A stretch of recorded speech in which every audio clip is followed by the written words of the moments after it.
Kamu pinginnya ustadz ente dihormati, tapi tidak pernah menghormati ustadz lain. Enak betul cara ente beragama. Bubar jalan kalau kayak gitu tuh.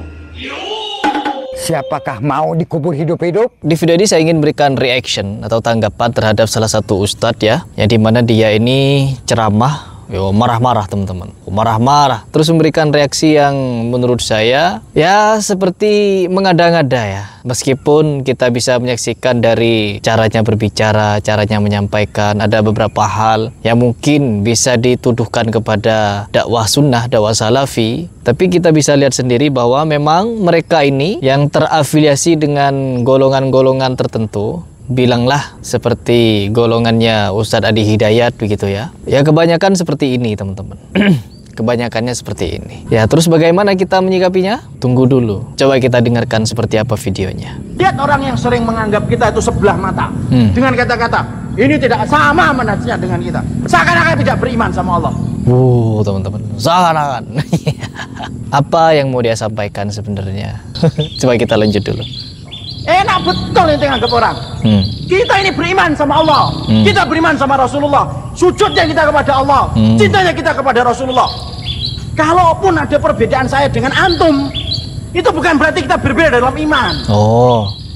Nggak bisa kayak gitu, kayak beragama. Nggak bisa teman-teman. Pokoknya nggak bisa seperti itu kalau beragama. Kalau masalah perbedaan ini kita bisa tidak boleh. Misalkan ya teman-teman, kita mau mengikuti apa yang dia sampaikan ini. Ustadz ini sampaikan. Kalaulah orang yang beragama ini tidak boleh menyampaikan isi pikirannya, tafsirnya dalam Al-Quran, tidak boleh mengemukakan pendapatnya, menganggap semuanya benar begitu ya. Maka Syiah pun boleh kita anggap benar. Karena mereka juga beriman kepada Al-Quran dan terkhusus kepada Nabi Muhammad SAW. Cuman dia berlebih-lebihan di dalam mencintai Ali bin Abi Thalib dan Hussein. Ya, bahkan menganggap lebih utama Ali daripada Allah. I answer you, my brother. I answer you. Ya Ali, ya Allah, which one is better? Muslim ini sedang berdebat dengan seorang Syiah dan lihat bagaimana mereka begitu sangat menuhankan Ali. I answer you, my brother. I answer you. Ya Ali, ya Allah, which one is better? Okay, I answer you. Ya Ali is better. I say you. Okay, Ya Ali is better than Ya Allah, huh? Yes, Ya Ali, because Allah love Ali. Who make you? Allah love Ali. Allah love Ali. You don't understand. Who make you? Allah or Ali? Ali, Allah make me. Okay. Allah say in Surah Al-Fatiha. Can you read Fatiha? Fatiha, yes. Yes, read. I will show you. Fatiha? Yeah. قل هو الله أحد الله الصمد لم يلد لم يولد لم يكن له كفوا أحد. But I okay, worship you Allah, love Ali. You worship Ali. You I love worship Ali. Allah, you worship Ali. I love Ali, but I don't worship him. Okay, why you have problem with Ali? He love Ali, we are Shia, we believe Muhammad, we believe Quran, we believe Allah. Why you have problem with us? This is our problem. When we go worrying or not worrying, this is our problem. You sleep in my grave? You sleep in my grave? You go to...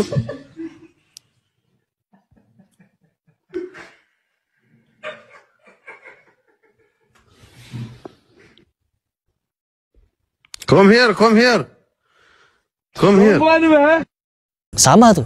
Mereka juga beriman kepada Allah dan kepada Nabi Muhammad SAW.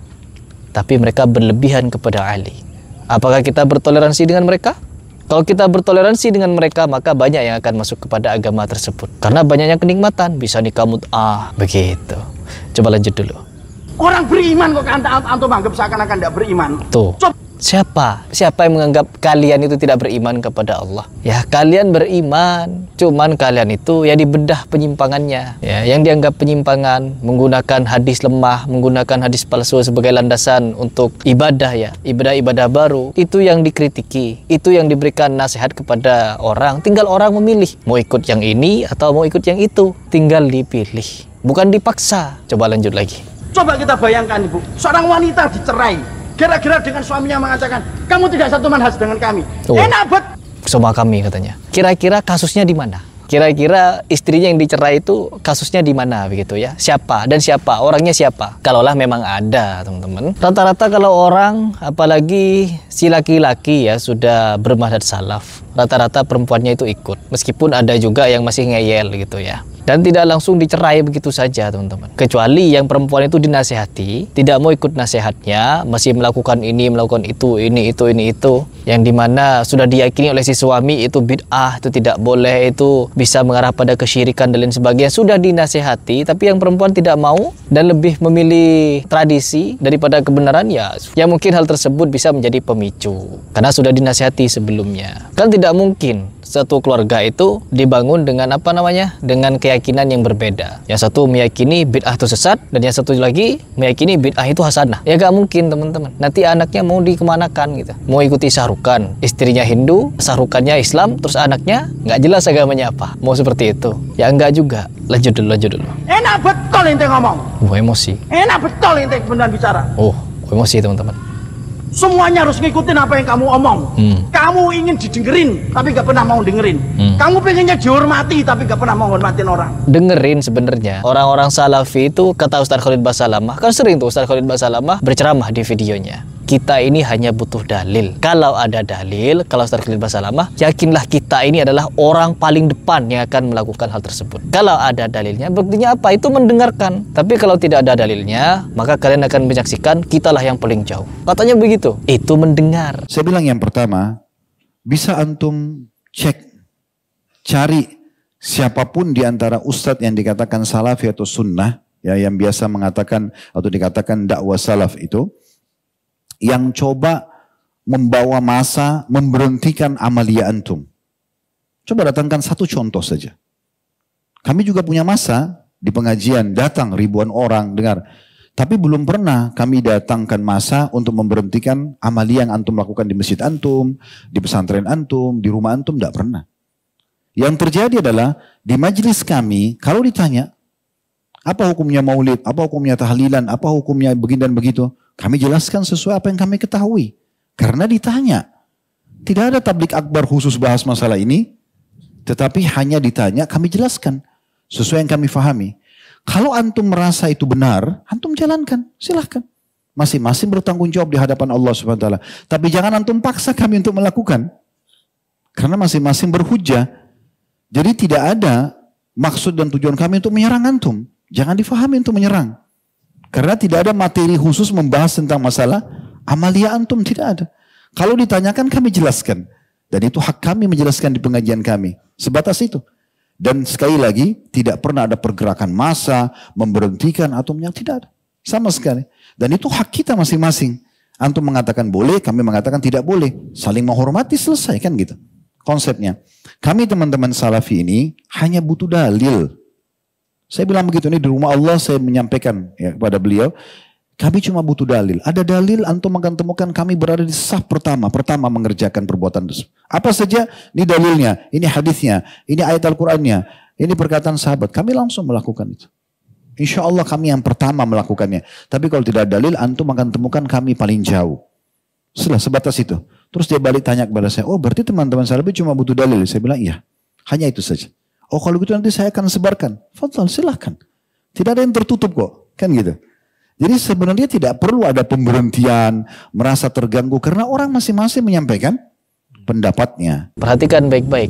Cuma butuh dalil. Bahkan ketika dialog ilmiah, Kiai Idrus Ramli, masalah bid'ah tahlilan, mengakui kalau tahlilan itu bid'ah. Bid'ah mungkaroh dan bid'ah makruhah. Apabila kita memeranginya, menghentikannya, kita mendapatkan pahala. Bukan mereka yang mendapatkan pahala, tapi kita yang mendapatkan pahala memeranginya. Menghentikannya maksudnya bukan diperangi ketika tahlilan dibubarin gitu. No, didakwahi pelan-pelan. Kan begitu. Kalau mau mengikuti sejarah dari terjadinya tahlilan itu dari Sunan Kalijogo yang diperingatkan oleh sunan-sunan yang lainnya. Ini bid'ah, tidak boleh. Tapi Sunan Kalijogo masih menganggap suatu saat, kata Sunan Kalijogo di ceritanya ya, suatu saat akan ada generasi kita yang menghentikan itu. Katanya begitu. Entah bagaimana ceritanya. Wallahu a'lam bishawab. Intinya tetap itu bid'ah. Begitu.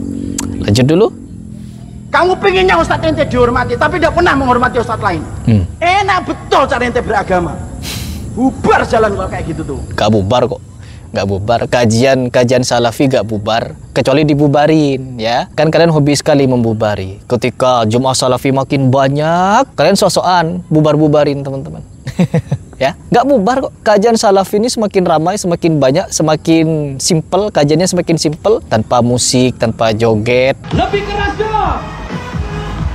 Lebih keras mana suaranya Pak Cita?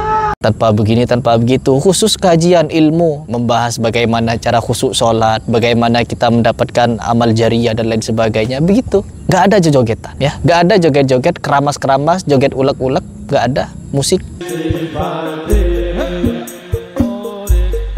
Gak ada musik, lebih mengutamakan sunnah daripada bid'ah, gitu. Sekalipun bid'ah hasanah, karena sekalipun itu bid'ah hasanah, lebih utama sunnah. Kalau mau dibandingkan, teman-teman, kan di Indonesia tuh banyak orang mengamalkan bid'ah, tapi lupa kepada kewajibannya. Jangankan pada yang sunnah, pada kewajibannya saja, itu tidak dilakukan. Kebanyakan, ini saya miris, karena saya pelakunya, di kampung saya begitu. Ketika ada orang meninggal, satu kampung itu bisa tahlilan semua, teman-teman. Ya. Misalkan taruhlah tahlilan itu aksesoris kita dalam beragama. Dan baju ini, baju dan celana, ini adalah kewajiban. Ya, kemana-mana kita harus menggunakan kewajiban, baju dan celana. Dan jam tangan seperti ini hanya aksesoris. Ini tahlilannya. Bayangkan kalau orang itu melaksanakan tahlilan, tapi tidak melaksanakan kewajibannya. Kemana-mana tahlilan, maulidan, dan lain sebagainya. Tapi dia tidak melakukan kewajibannya. Artinya apa? Tidak menggunakan celana dan pakaian. Lalu bagaimana itu? Bukankah suatu kelucuan? Jelas lucu. Makanya di sini orang-orang salafi lebih mendakwahkan, mengajak orang dalam kebaikan dan kebenaran, yaitu laksanakanlah sholat 5 waktu dulu, kerjakanlah sholat sunnah dan lain sebagainya, baca Quran. Pokoknya sunnah-sunnah dilakukan. Karena apa? Ketika hiduplah satu sunnah, maka matilah satu bid'ah. Ketika hidup satu bid'ah, maka satu sunnah mati. Contohnya ketika orang membaca surah Yasin di malam Jumat, maka matilah surah Kahfi. Sedangkan Nabi Muhammad SAW menganjurkan bacalah surah Kahfi. Begitu, teman-teman. Kita simak dulu emosinya ya. Nggak bisa kayak gitu tuh. Kita harus paham dulu arti manhaj itu apa. Metode. Manhaj itu tata cara kita beragama yang ngikutin Rasulullah dan para sahabat. Dengan mengetahui setiap perbedaan-perbedaan yang terjadi di antara mereka. Kalaupun kita mendapati ada yang berbeda, tidak sesuai dengan pilihan kita, tapi di situ ada memiliki dalil. Walaupun dalil itu lemah menurut kita, dan menurut kita dalil kita lebih kuat daripada apa yang diambil saudara kita, tetap itu saudara iman kita. Iya.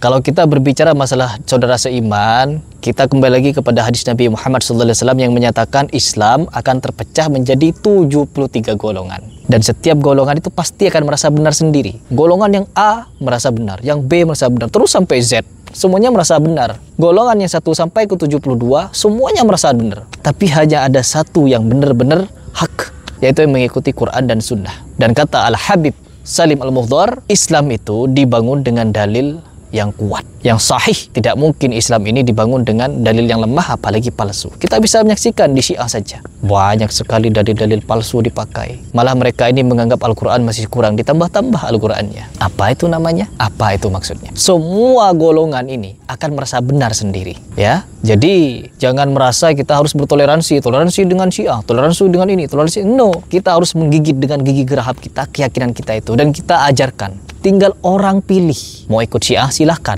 mau ikut ini silahkan, mau ikut Sufi silahkan, mau ikut Salafi silahkan, mau ikut ini silahkan. Tinggal orang memilih. Karena semua orang punya nilai kebenarannya masing-masing, ya, punya nilai kebenarannya masing-masing. Dan Islam akan pecah menjadi 73. Tinggal orang milih mau ikut yang mana. Mereka menganggap ini benar, Syiah benar, silahkan ikut Syiah. Tapi kita akan memaparkan fakta bahwa Syiah begini. Tentang bid'ah juga begitu. Ulama-ulama kita juga memaparkan ini begini. Tinggal dipilih, bukan memaksa. Tinggal dipilih. Karena melihat orangnya banyak memilih Salafi, ikut kajian-kajian Salafi, sampai Gus Kausar memberikan pernyataan seperti ini. Makanya kulo niku sakniki pun mboten demen blas ngomentari sebelah, misalnya seng cingkang lah, sengkai lah, mboten tertarik kulo. Mereka semua yang ikut teman-teman sebelah itu karena merasa ngaji itu yang pantas ke sana. Sudahlah, ndak usah ngomentari sana. Mereka semuanya itu pengen ngaji. Teman-teman itu pengen ngaji. Permasalahannya kok bukan jenengan yang jadi kiainya. Jadi ora usah datang ngomentari sebelah begini. Ora, ngoco.